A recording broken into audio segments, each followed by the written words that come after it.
After reading this and looking over this and doing a little bit of research, I hope it's not true, but it's looking like it is, a real possibility for Miguel Cotto, former middleweight champion of the world, taking on Ruslan Provodnikov, former junior welterweight champion of the world. Now, let's not forget, in the fight before last, he fought Lucas Matisse at 140 pounds. In Miguel Cotto's last fight, he fought Saul Canelo Alvarez. Another name that's being floated around out there is Dirty Diego Chaves.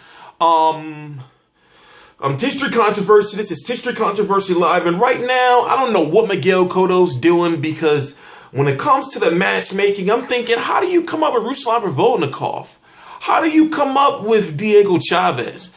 Why not try to go after a Billy Joe Saunders, maybe at 160 pounds if he decides to stay there, or maybe fight a Liam Smith for the WBO title at 154 pounds, or hell, try to rematch with Austin Trout, even though he's an Al Haymon fighter and you're a Rock Nation fighter. But Ruslan Provodnikov, they're saying it's going to be, if it was to happen, it was going to be June 18th, 2016 in Barclays or Madison Square Garden. Nothing's official yet.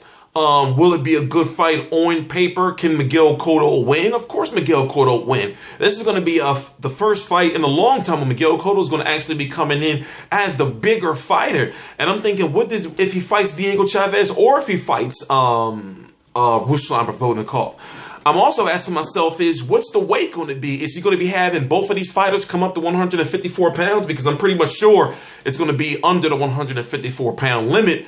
Or is Miguel Cotto going to possibly test the waters at 147 pounds again, a weight in which he said he couldn't make anymore? Now, if you don't know, Juan Manuel Marquez has been also throwing his name out there to possibly fight Miguel Cotto, even though I don't see it happening at a weight of 147 pounds with a rehydration clause of 153 pounds or something like that. I don't think Miguel Cotto would take that for multiple reasons. Miguel Cotto is a diva. He's not going to let you dictate what his rehydration clause is and all kind of shit like that. But Ruslan Provodnikov, what does Ruslan Provodnikov at 25-4 with 18 KOs bring into the mix? He's a majority of his career has been spent at 140 pounds. And you're trying to bring him up to 154 pounds? Miguel Cotto is likely going to... I don't think Miguel Cotto is going to knock out Ruslan Provodnikov.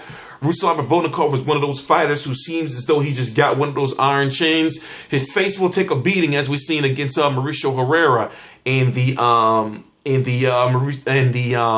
Lucas Matisse fight. But getting knocked down or getting knocked out, I just don't see it. But I'm just trying to think of... There's so many different fights that I would like to see Miguel Cotto fight. But I'm guessing it all depends on fights where Miguel Cotto feels he can dictate the terms. And if he can't dictate the terms of the fight, then he doesn't want to fight you. So, in my opinion, he should just... what is he going to do? Is he going to pursue a championship at 154 pounds or 147 pounds? Or is he just fighting for the money just to be an attraction? That's the question I'm asking. But I'm History Controversy. This is History Controversy Live. I cover every single major fight live. It's official to me now that Miguel Cotto is not in this to be undisputed champion anymore. He's just fighting just to fight because he's a name.